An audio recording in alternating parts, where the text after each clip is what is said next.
Before we dive in, viewer discretion is advised. This content is for entertainment. What unfolds when a titan of comedy, a living legend, steps into the bright lights of a morning show, only to be ambushed by a host with a clear and calculated agenda? The air crackled with tension the second Eddie Murphy graced the View's stage. But no one, absolutely no one, could foresee the sheer force of the collision course set between him and Joy Behar. This was more than a celebrity interview gone sideways. It was a chilling lesson in how fast a conversation can detonate when professional respect is thrown out the window. Before we dissect this stunning confrontation, lock in your subscription and ignite the comments below, because this is a spectacle you'll need to unpack with everyone. He entered the studio radiating that signature smile, extending a hand to the panel with the polished grace of a man who has navigated the entertainment world for over 4 decades. Whoopi Goldberg, Sarah Haynes, and the other co-hosts greeted him with what felt like pure adoration, their excitement palpable at having an icon of his stature on their set. "We've been anticipating this all week," Whoopi beamed. But beneath the surface, a different kind of anticipation was brewing, one that Eddie, with his easy million-dollar confidence, was about to face head-on. The interview began as a portrait of professional harmony. Eddie, with his trademark humor and passion, captivated the hosts and the live audience with tales from behind the curtain. His unmatched charisma filled the studio as he wove stories about his cast and crew, each anecdote a perfect blend of comedic genius and a deep-seated respect for the art of film. After all these years, Eddie mused, his eyes gleaming under the studio lights, "I still feel that spark." There's a certain magic in creating something that makes people feel, that gives them an escape. Sarah Haynes leaned in, her agreement sincere. "That integrity shines through in your work. You've connected with so many generations because true comedy," Eddie countered thoughtfully, "speaks a universal language. People need to laugh. If I can offer that release, that moment of joy, I've done my part." But then the atmosphere shifted. Joy Behar, who had been a silent predator coiled in her chair, suddenly lunged forward, her expression a mask of manufactured concern that barely hid her true intent. "Speaking of comedy, Eddie," she interjected, her voice slicing through the warmth, "don't you believe some of your past work is deeply problematic by the standards we hold today?" The change was electric, a sudden cold front sweeping through the studio. Eddie's smile didn't vanish, but it tightened. A subtle crack in his composed exterior as he absorbed the unexpected verbal assault. The other hosts shot panicked looks at each other. Joe was taking the show off the rails. "I'm not sure I follow," Eddie replied, his voice steady, a master of control, even as the ground shifted beneath him. But Joy pressed her advantage, her eyes glinting with the thrill of the confrontation she'd engineered. "Your old stand-up jokes that are now considered offensive. Don't you feel an apology is owed to your audience?" Joy Whoopi attempted, a gentle but firm plea to pull back from the brink. "Perhaps we can focus on Eddie's new film." But it was like throwing gasoline on a fire. "No, this is a vital conversation," Joy declared, her voice ringing with self-righteousness. "In this era of accountability, shouldn't public figures answer for their past?" Eddie's posture straightened, the easygoing guest replaced by a man defending his legacy. "Mistakes. Let me be perfectly clear, Joy. I've been in comedy for over 40 years. My job is to push boundaries, but at whose expense?" Joy fired back, her volume rising. "Those boundaries you pushed left a mark on people." "Comedy is a mirror to society," Eddie retorted, his tone still level but now edged with steel. "If we start erasing art based on the shifting sands of social opinion, where does it stop?" Joy leaned back, a triumphant smirk playing on her lips, believing she had him cornered. "So you're saying you have zero regrets about any of it?" "I'm saying I stand by my body of work," Eddie stated, his voice resonating with unwavering conviction. "I've evolved, as we all do, but I will not apologize for being a chapter in the history of comedy." The studio air was thick enough to cut with a knife. The audience sat in stunned silence, witnesses to a public trial, while the other hosts looked on utterly powerless. "That's a very convenient way to sidestep responsibility," Joyce sneered, the contempt in her voice undisguised. Eddie's jaw locked. "Convenient? You think it's convenient to be ambushed on national television? To have my entire life's work twisted into a pre-written narrative you cooked up before I even sat down? I'm asking the tough questions," Joyce shot back, a weak defense from someone who was clearly enjoying the spectacle. "No," Eddie corrected, his voice now commanding the room, the power dynamic shifting in real time. "You're leveling accusations. Do you hold every comedian to this retroactive standard? Or is it just the one sitting in this chair today?" The other hosts were frozen, their attempts to intervene now futile. But Eddie wasn't done. He turned, his gaze locking directly onto Joy. "Let me ask you something, Joy. In your long career, have you ever said a single thing someone somewhere might find offensive? Tell me, have you ever told a joke that didn't quite land a few years later? Because if we're opening these books for a public audit, then every single page gets examined." Wouldn't you agree? Joy's face burned a deep crimson at Eddie's razor-sharp challenge. She had clearly never anticipated him turning her own weapon against her with such brutal efficiency. The smug mask of superiority she wore moments ago shattered, replaced by the raw fury of a cornered animal. "That is entirely different," Joyce sputtered. The flustered panic was evident as her own rigid standards were forced upon her.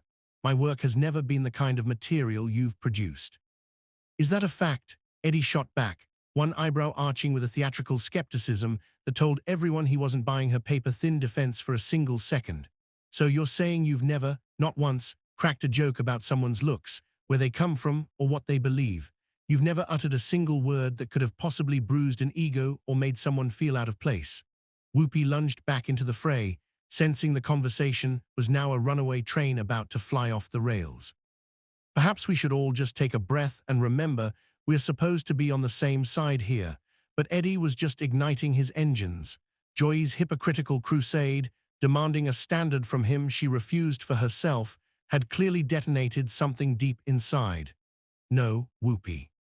This is precisely the reckoning we need to have, because this spectacle is the perfect exhibition of the poisonous double standard that is strangling any chance for real conversation in this country." "Double standards?" Joyce scoffed, her voice practically curdling with indignation. "I think you're being a touch theatrical, Eddie." "Theatrical?" Eddie let out a bark of laughter, but it was a sound completely devoid of warmth. "Joy, you set a televised ambush for me, demanding I prostrate myself for my entire life's work, and you have the nerve to call me dramatic for pointing out your hypocrisy." The studio audience had fallen deathly still. They were utterly captivated, watching a confrontation so raw it felt like it should be behind closed doors. This was no longer the managed chaos of daytime TV. This was a bare-knuckle brawl between two titanic egos with irreconcilable views of the world. "I was not ambushing you," Joy insisted, but the defensiveness in her voice was a confession that she knew precisely what she'd done. "I was posing legitimate questions about the intersection of accountability and entertainment." "Legitimate?" Eddie's voice climbed, the steel and his famous composure finally starting to groan under the strain of Joy's relentless siege. "You walked onto this set with a pre-written script designed to paint me as a villain. And now you're trying to twist reality to gaslight me into believing this is some noble quest for journalistic truth." Sarah Haynes made a valiant final effort to steer the ship away from the iceberg. "I believe the core issue we're all trying to explore is how an artist can mature and change while still respecting their body of work." "Thank you, Sarah," Eddie conceded, his tone softening for a brief moment toward the sole host who seemed to want an actual dialogue. "That is the very definition of authentic growth. It isn't about torching your own history or pretending it's a blank page. It's about absorbing the lessons of your journey and continuing to build from a place of truth." But Joy was a bulldog who refused to release her grip. "Authenticity is no shield against causing damage, Eddie. Words carry weight, and people in the public eye must answer for the pain they've inflicted. And there it is, Eddie."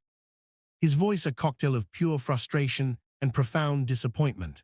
"The baseline assumption that the very purpose of comedy is to inflict injury.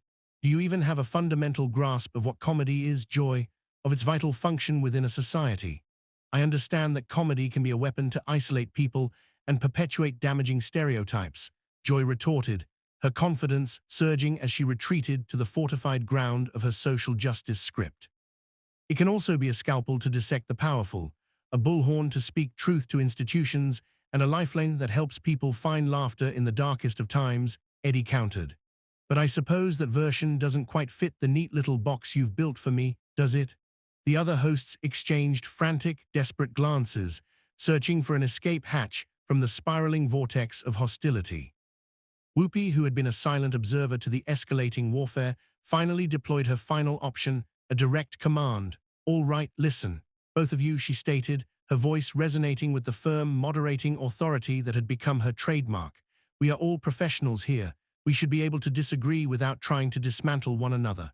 "Whoopi is right," Sarah quickly chimed in. There has to be space for multiple viewpoints on this. Joy was constitutionally incapable of not having the final say, unable to stop herself from delivering one last patronizing jab. I simply believe that when your platform is as vast as yours, you bear a profound responsibility to wield it with care. That single comment was the spark that ignited the powder keg. Eddie had officially hit his limit with Joy's self-righteous sermonizing. A responsibility to whom, Joy? To you, to some faceless committee that dictates what's permissible this week. Or to the millions of people who have championed my work for 4 decades. To society, Joy declared pompously, seemingly deaf to the sheer arrogance of her own words. Society, Eddie's voice was now thick with incredulous rage. You believe you are the voice of society. You think your narrow personal checklist of what is and isn't proper somehow speaks for hundreds of millions of individuals.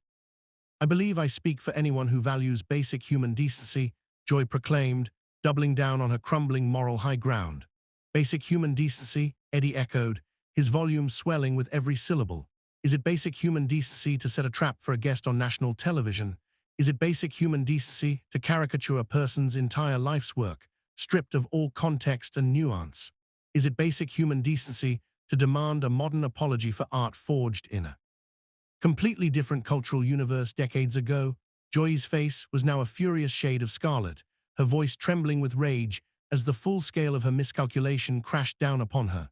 I'm not going to sit here and be browbeaten by someone who built a fortune on offensive trash. And I'm not going to sit here and be savaged by someone who lured me onto this program under a completely false flag. Eddie shot back without missing a beat. Did you honestly believe I would just sit here meekly while you attempted to demolish my legacy? Did you think I would just smile and play along while you tried to shrink my entire career down to fit your personal list of grievances? The air in the studio was electric, stretched to its absolute breaking point as the other hosts stared wide-eyed and panicked at the smoldering ruins of the interview. The crowd sat as if turned to stone, a silent sea of faces witnessing a volcanic eruption of conflict, the likes of which had never been seen in the meticulously manicured world of daytime talk. This is precisely the kind of hostility I was referring to, Joy declared, scrambling to reclaim the moral high ground as it crumbled beneath her. Hostility? Eddie's laugh was a shard of glass. Joy, you've dedicated the last 10 minutes to a relentless assault on me, my legacy, and my very character, and you dare call me hostile for mounting a defense. The audacity is staggering. Whoopi, seeing the interview completely derail, made a final desperate plea for order. All right, I believe we all need to take a collective breath and recall that we are here to discuss significant issues. But Eddie was far past the point of diplomatic resolutions. This was no longer a debate, but a character assassination masquerading as social commentary. The gloves were not just off, they were thrown to the floor, and Joy Behar was about to learn in front of a national audience that she had chosen the wrong titan to try and publicly humiliate. Eddie rose from his chair, his every motion measured and deliberate, yet his eyes burned with a fire that sent a chill through the entire studio. The atmosphere instantly shifted from a strained tension to a palpable sense of alarm as one of Hollywood's most revered icons finally reached his breaking point. You know something, Joy? Eddie's voice dropped to a dangerously low register, a quiet rumble that felt infinitely more menacing than all the shouting that had preceded it. I have navigated this industry for over 40 years, and in that time, I faced down critics, detractors, and those who wished to see me fall. But never, and I mean never, have I encountered someone with the sheer unmitigated gall to invite me onto their stage only to spring this kind of self-righteous trap. Joy squirmed in her seat, the first flicker of genuine panic dawning on her face as she realized she had pushed a legend too far. Eddie, I believe you're overreacting to some simple questions. Simple questions? Eddie's voice detonated across the set, making several crew members physically flinch. Simple questions. You call a systematic dismantling of my life's work. Simple questions. You call demanding an apology for bringing laughter to millions. Simple questions. Lady, you wouldn't recognize a simple question if it came with a name tag and shook your hand. Behind the cameras, producers were now a flurry of frantic hand signals, desperately trying to signal a cut to a commercial break.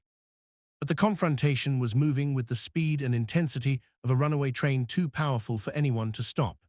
I was attempting to have a meaningful dialogue about accountability, Joy said, her voice a mere whisper, her earlier bravado utterly shattered by Eddie's righteous fury. Meaningful dialogue, Eddie scoffed, the sound harsh and bitter, stripped of all his trademark warmth.